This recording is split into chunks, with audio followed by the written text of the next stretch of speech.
ดีค่ะชวนทำขนมนมเนยง่ายๆกับ Easy Food by ชยาค่ะคลิปนี้มาชวนทำเค้กกล้วยหอมครีมชีสค่ะสูตรเค้กกล้วยหอมนุ่มฟูทำง่ายไม่ยุ่งยากค่ะเราไปดูวิธีทำกันเลยค่ะ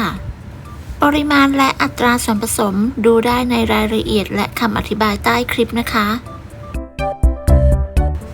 ขั้นตอนแรกเราก็มาบดกล้วยหอมก่อนค่ะจะใช้เป็นกล้วยหอมสุกงอมใช้ซ่อมบดให้ละเอียด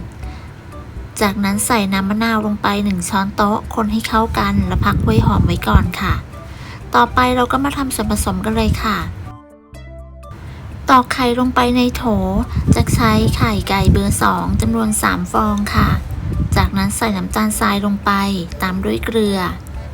เมื่อใส่ส่วนผสมหมดแล้วก็ให้เราเปิดเครื่องค่ะไล่จากระดับความเร็วต่ำไปจนถึงความเร็วสูงตีส่วนผสมให้เข้ากันจนขึ้นฟูส่วนผสมมีลักษณะเป็นสีครีมอ่อนหรือสีขาวจะใช้เวลาตีประมาณ 5-6 นาทีค่ะพอได้แบบนี้แล้วต่อไปเราก็จะใส่แป้งค่ะใส่แป้งเค้กลงบนที่ร่อนค่ะตามด้วยผงฟูและเบกกิ้งโซดาค่ะจากนั้นร่อนแป้งลงไปในส่วนผสมค่ะก่อนที่เราจะเปิดเครื่องตีให้ใช้ตะกร้อคนเพื่อป้องกันแป้งฟุ้งกระจายค่ะต่อไปก็ให้เราเปิดเครื่องค่ะใช้ความเร็วต่ำตีส่วนผสมให้เข้ากันเป็นเวลา1 นาทีค่ะเมื่อครบเวลาก็ให้หยุดเครื่องแล้วก็ปาดโถค่ะปาดส่วนผสมให้ทั่วทั้งด้านล่างและด้านข้างนะคะขั้นตอนต่อไปเราจะใส่น้ำมันค่ะเปิดสปีดความเร็วต่ำใส่น้ำมันลงเป็นสายแบบในคลิปเลยนะคะจนกระทั่งน้ำมันหมดค่ะจะใช้เป็นน้ำมันพืชนะคะสามารถใช้น้ำมันรำข้าวหรือน้ำมันคาโนราได้ค่ะเมื่อเทน้ำมันลงไปหมดแล้วก็ให้เราเปิดเครื่องด้วยความเร็วระดับปานกลางตีต่อไปเรื่อยๆใช้เวลา2 นาทีจนส่วนผสมเข้ากันดีค่ะจากนั้นหยุดเครื่องแล้วก็ปาดโถค่ะต่อไปให้นำกล้วยที่บดไว้เทใส่ลงไปในโถส่วนผสมค่ะหลังจากใส่กล้วยลงไปหมดแล้วก็ให้เราเปิดสปีดความเร็วต่ำตีส่วนผสมให้เข้ากันจะใช้เวลา1 นาทีค่ะเมื่อครบ1 นาทีก็ให้เราหยุดเครื่องแล้วก็ปาดโถและพักส่วนผสมของเค้กกล้วยหอมไว้ก่อนค่ะ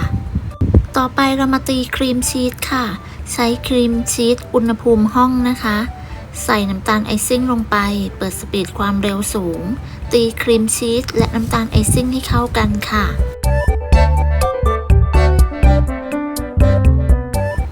เมื่อตีจนเข้ากันดีแล้วก็ให้เราหยุดเครื่องแล้วก็ปาดโถค่ะ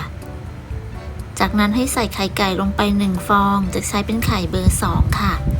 เปิดสปีดความเร็วปานกลางตีส่วนผสมให้เข้ากันค่ะจากนั้นใส่กลิ่นวานิลลาลงไปค่ะแล้วก็ตีส่วนผสมให้เข้ากันจะใช้ความเร็วต่ำค่ะ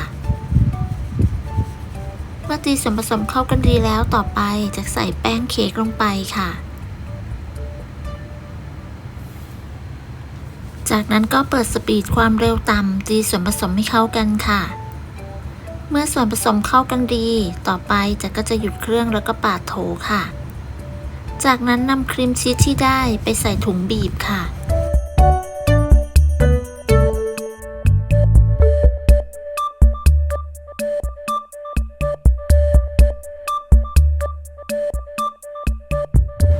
เทใส่ถุงบีบหมดแล้วก็ใช้หนังยางรัดแล้วพักไว้ก่อนค่ะ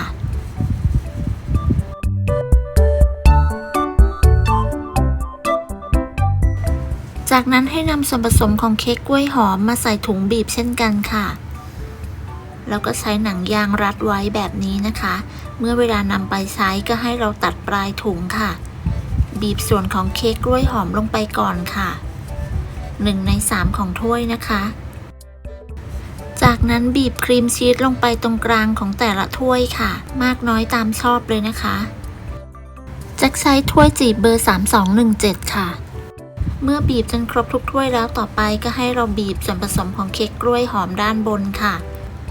บีบส่วนผสมของเค้กกล้วยหอมลงไปในแต่ละถ้วยให้เหลือที่ไว้สำหรับให้เค้กขึ้นฟูด้วยนะคะ จากนั้นให้นำครีมชีสมาบีบด้านบนเพื่อตกแต่งลวดลาย ดูตามคลิปเลยนะคะ สูตรนี้จะทำออกมาได้ 20 ถ้วยค่ะ หากเข้าเตาอบไม่หมดในครั้งเดียวก็สามารถพักส่วนผสมไว้ได้ค่ะ แล้วก็อบรอบ 2 ต่อจากรอบแรกได้ทันทีค่ะ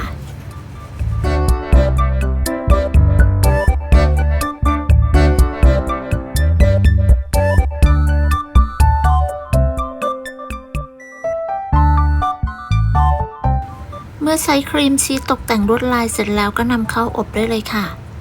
อบด้วยอุณหภูมิ 180 องศา ใช้ไฟบนล่างจัดวางไว้ชั้นล่างของเตาอบค่ะ ใช้เวลาประมาณ 18-19 นาที ทั้งนี้ก็ขึ้นอยู่กับเตาของแต่ละท่านด้วยนะคะ เมื่อครบเวลาให้เรานำเค้กออกมาค่ะ เช็คสุกด้วยการใช้ไม้สะอาดจิ้มลงไปตรงกลาง ถ้าไม่มีเศษเค้กแฉะติดออกมาก็คือสุกแล้วค่ะ